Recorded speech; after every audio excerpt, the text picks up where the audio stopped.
Hi friends, welcome back once again. In this lecture we are going to discuss another very important concept which is combination of resistors.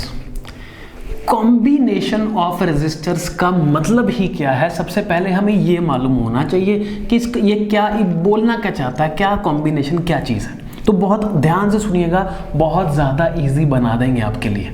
ठीक है, देखो concept ये है कि मान लीजिए मैं आपके घर पे आऊँ और क्या करूँ, आपके घर पे जितने भी इलेक्ट्रिकल अप्लायंसेस हैं जैसे कि रेफ्रिजरेटर हो गया, एलईडी हो गया, फैन हो गया, बल्ब हो गया, ट्यूबलाइट हो गई, कूलर हो गया, ठीक है, ऐसे जितने भी अप्लायंसेस हैं आपके घर के, वो सारे अप्लायंसेस अगर मैं सारे निकाल कर आपके सामने रख दूं, ठीक है, सारे अप्लायंसेस, बल्ब आपके सामने रख दिया, ट्यूबलाइट सामने रख दी, फैन निकाल के सामने रख दिया, ठीक है, और मतलब सारे अप्लायंसेस जितने भी थे वो मैं सारे आपके सामने रख दूं और मैं आपको कुछ वायर्स दे दूं। क्या दे दूं? वायर्स, मतलब तारें दे दूं कुछ आपको, ठीक है, और आपको कहूं कि आप इन वायर्स की मदद से इन सारे अप्लायंसेस को एक दूसरे के साथ क्या करो, कनेक्ट करो।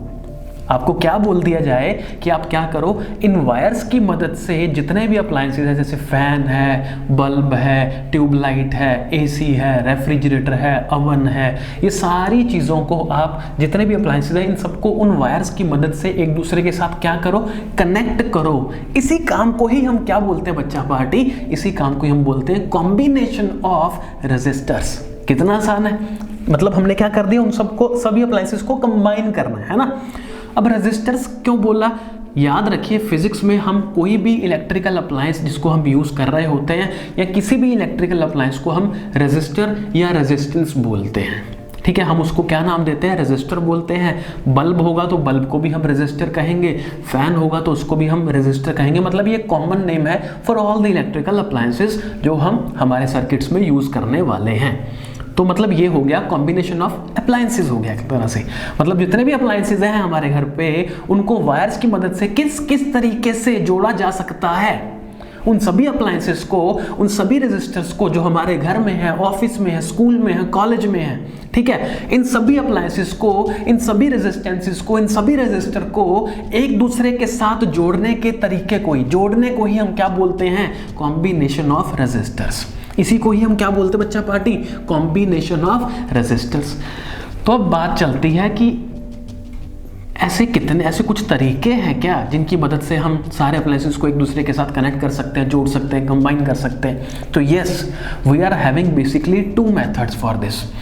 हमारे पास 2 तरीके हैं जिन तरीकों की मदद से हम हमारे रेजिस्टर्स को, हम हमारे रेजिस्टेंसेस को, हम हमारे इलेक्ट्रिकल अप्लायंसेस को एक दूसरे के साथ क्या कर सकते हैं, सर्किट में कनेक्ट कर सकते हैं। वो 2 तरीके कौन कौन से हैं, उनके नेम सुन लीजिए, बहुत ज़्यादा इंपॉर्टेंट है, बहुत ज़्यादा इसलिए बोल रहा हूँ, 101% क्वेश्चन आप पेपर देने जाओ या ना जाओ, ये क्वेश्चन जरूर जाएगा, बस ये मान लो आप, ठीक है। इससे इंपॉर्टेंट क्या हो सकता है फिर। तो कॉम्बिनेशन ऑफ रेजिस्टर्स हमारे पास 2 तरीके हैं। पहला तरीके को हमने क्या नाम दिया हुआ है, हमने उसको हम बोलते हैं हम सीरीज कॉम्बिनेशन। क्या बोलते हैं बच्चा पार्टी इसको, सीरीज कॉम्बिनेशन, ठीक है जी, इसको हम बोलते हैं सीरीज कॉम्बिनेशन। और जो दूसरा तरीका है सभी अप्लायंसेस को एक दूसरे के साथ कनेक्ट करने का सर्किट में, वो कौन सा है, वो है पैरेलल कॉम्बिनेशन, ठीक है जी। तो ये हमारे पास 2 सुंदर सुंदर से तरीके आ गए जिन तरीकों की मदद से हम हमारे घर पे मौजूद सारे अप्लायंसेस, सारे रेजिस्टेंसेस, सारे रेजिस्टर्स को एक दूसरे के साथ सर्किट में क्या कर सकते हैं बच्चा पार्टी, कनेक्ट कर सकते हैं, ठीक है। अब क्वेश्चन आता है दिमाग में कि ये 2 तरीके क्यों हैं, एक ही जरूरी नहीं है क्या हमारे लिए। तो सुनिए, सबसे पहले जो तरीका इन्वेंट हुआ, जिसको डिस्कवर किया गया, वो कौन सा तरीका था बच्चा पार्टी, वो था सीरीज कॉम्बिनेशन, ठीक है। सीरीज कॉम्बिनेशन हम यूज़ करते रहे काफ़ी टाइम, बट हुआ क्या, धीरे धीरे हमें उसकी कमियां पता चलने लग गई कि इसकी क्या क्या कमियां हैं, ठीक है, बहुत कमियां थी। जिससे हमें बहुत दिक्कत आती थी, है ना। तो इसलिए ये हमारे लिए बहुत प्रॉब्लम क्रिएट करता था सीरीज कॉम्बिनेशन। हालांकि इसने हमारी कई प्रॉब्लम सॉल्व भी की थी, बट साथ में इसके डिसएडवांटेजेस बहुत थे, कमियां बहुत थी। तो जब इसकी कमियां बहुत होने लग गई, दिखने लग गई, तो जो भी साइंटिस्ट थे उन्होंने क्या किया, उन्होंने कोई ऑल्टरनेटिव तरीका ढूंढना शुरू कर दिया कि कोई और तरीका ढूंढ लेते हैं जो हमें सब चीज़ें ईजी बना दे हमारे लिए। तब जाकर पैरेलल कॉम्बिनेशन का आविष्कार हुआ था, तब जाकर पैरेलल कॉम्बिनेशन का जन्म हुआ था। ठीक है, अब क्या है, पैरेलल कॉम्बिनेशन एक ऐसा first class combination of resistors है जो हमारी सारी प्रॉब्लम्स को ऐसे दूर कर देता है, बहुत दूर। ठीक है, अब हमें कोई प्रॉब्लम नहीं आती when we are combining various types of resistors. Parallel combination हमारी सारी प्रॉब्लम्स का सॉल्यूशन है।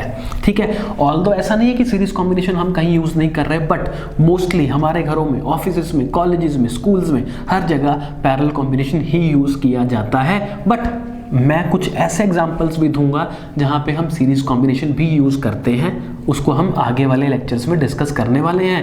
बेसिकली इस लेक्चर में हमने क्या देखा कि कॉम्बिनेशन ऑफ रेजिस्टर्स का मतलब क्या है। ठीक है, पहले वो मतलब समझा, फिर देखा कि उसके तरीके कौन कौन से हैं। एक हमने देखा सीरीज कॉम्बिनेशन, दूसरा हमने देखा पैरेलल कॉम्बिनेशन।